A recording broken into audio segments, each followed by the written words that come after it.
கர்த்தருக்கு ஸ்தோத்திரம். இந்த நாள்லேயும் கூட மணவாட்டியே ஆயத்தப்படு இந்த நிகழ்ச்சியில் நம்ம பார்க்க போகிற கேரக்டர் யாருன்னு பார்த்தீங்கன்னா ரெபேக்காள். ஆமென். ரெபேக்காளை பற்றி நம்ம எல்லாருக்குமே நல்லா தெரியும். நம்ம எல்லாருமே ஆண்டவராகிய இயேசுவுக்கு திருச்சபையான மணவாட்டியாக இப்போ இங்கே இருக்கிறோம். எதற்காக இருக்கிறோம் அப்படின்னு பார்த்தீங்கன்னா, ஆண்டவருடைய 2ஆம் வருகையில் நாம் எடுத்துக்கொள்ளப்பட வேண்டும். அதற்காய் பூமியில் வைத்து நம்ம ஆயத்தப்படுத்தப்பட்டு கொண்டிருக்கிறோம்.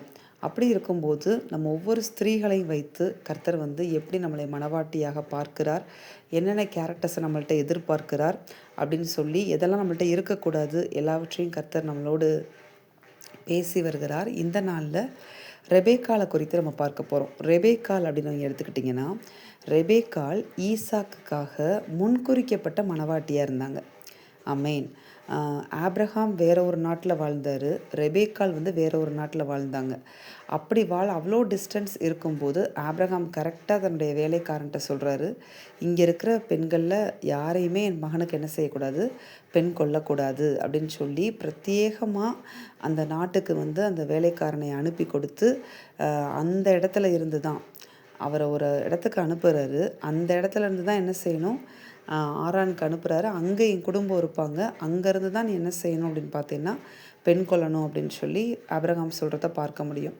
அப்போ இதன் மூலமாக கர்த்தர் நம்மகிட்ட பேச விரும்புகிற காரியம் என்ன அப்படின்னு பார்த்தீங்கன்னா, நம்ம ஆண்டவருக்கு எவ்வளவோ தூரமாக நம்ம என்ன செய்தோம், வாழ்ந்து கொண்டு இருந்தோம், ஆண்டவர் விட்டு தூரமாக இருந்தோம்.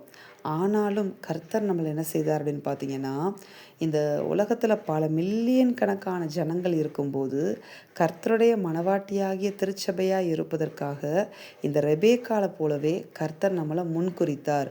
ஏதோ ரேண்டமாக முன்குறிக்கலை, ஈசாக்குக்காக பிரத்யேகமாக முன்குறிக்கப்பட்ட மணவாட்டியாக ரெபேக்காள் இருந்தது போல நம்மளும் ஈசாக்குக்கு அடையாளமாக இருக்கிற ஆண்டவராகிய இயேசு கிறிஸ்துவுக்காகவே முன்குறிக்கப்பட்ட மணவாட்டிகளாக தான் நம்ம என்ன செய்திருக்கிறார், ஆண்டவர் தெரிந்து கொண்டிருக்கிறார். நம்ம முன்குறிக்கப்பட்டிருக்கிறோம். எப்படி ஈசாக்குக்காக ரெபேக்காள் மாத்திரம் முன்குறிக்கப்பட்டாங்களோ அதே போல் நம்ம எல்லாருமே இந்த உலகத்தில் மில்லியன் கணக்கான ஜனங்கள் இருக்கும்போது ஒரு சிறு கூட்டத்தை கர்த்தர் தன்னுடைய மணவாட்டியாக இந்த உலகத்தில் ரேண்டமாக தெரிந்து கொள்ளலை, முன்குறிக்கப்பட்டு தெரிந்து கொண்டார்.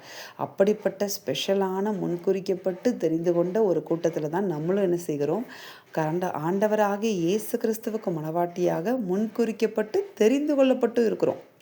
ஆமென். அந்த ரெபேக்காளை நீங்கள் பார்த்த உடனே அந்த வேலைக்காரன் என்ன செய்வார் அப்படின்னு பார்த்தீங்கன்னா, உடனே நீ தான் என்னுடைய எஜமானுடைய குமாரனுக்கு மனைவி அப்படின்னு சொல்லிட்டு உடனே என்ன செய்வார்னா அந்த வளையல்கள்லாம் எடுத்து போட்டு விடுவார் கையில். அது நிச்சயம் பண்ணுறதுக்கு அடையாளம். ஆண்டவராகிய இயேசு கிறிஸ்து நம்மளை நிச்சயித்திருக்கிறார், அவருக்கென்று என்ன செய்திருக்கிறார், நிச்சயித்திருக்கிறார். ஆமென். சீக்கிரமாக அவர் வரப்போகிறாரு. வரும்போது அந்த ஆண்டவராகிய இயேசு கிறிஸ்துவோடு கூட நம்ம என்ன செய்வோம், நித்திய மணவாட்டியாக நித்திய மணவாளனோடு கூட நம்ம என்ன செய்வோம், சேர்க்கப்படுவோம். எப்படி ரெபேக்காள் அந்த ஸ்தலத்திலிருந்து அழைத்து கொண்டு வரப்பட்டு ஈசாக்குக்கு அங்கே மனைவியானாங்களோ அதே போல் கர்த்தரும் நம்மளை என்ன செய்வார்னா 2ஆம் வருகையில் அவர் நம்மளை அழைத்து கொண்டு போய் நித்திய மணவாளனாகிய இயேசு கிறிஸ்துவுக்கு நித்திய மணவாட்டியாக நம்மளை என்ன செய்வார்னா மாற்றுவார். அது வரைக்கும் நிச்சயம் பண்ணி நம்மளை என்ன செய்திருக்கிறார், இப்பொழுது நிச்சயப்படுத்தி உறுதிப்படுத்தி வைத்திருக்கிறார். முன்குறித்த மணவாட்டியாக, தெரிந்து கொள்ளப்பட்ட மணவாட்டியாக, நிச்சயிக்கப்பட்ட மணவாட்டியாக நம்ம பூமியில் வாழ்ந்து கொண்டு இருக்கிறோம்.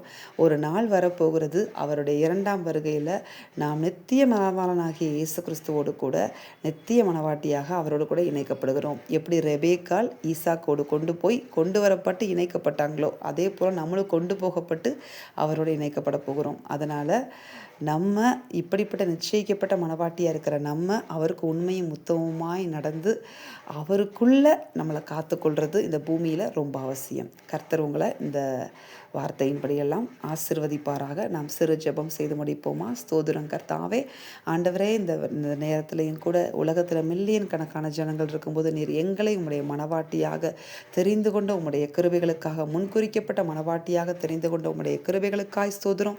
உமக்குள்ள உண்மையாய் நாங்கள் எங்களை காத்துக்கொண்டு நித்திய மணவாளனாகிய உம்மோடு கூட சரியான நாளில் நாங்கள் சேர்க்கப்பட எங்களை ஒப்பு கொடுக்கிறோம். இயேசு கிறிஸ்துவின் நாமத்தில் பிதாவே, ஆமேன். இந்த வார்த்தையின்படி இந்த வாரத்தில் கர்த்தர் உங்களை ஆசீர்வதிப்பாராக. ஆமேன்.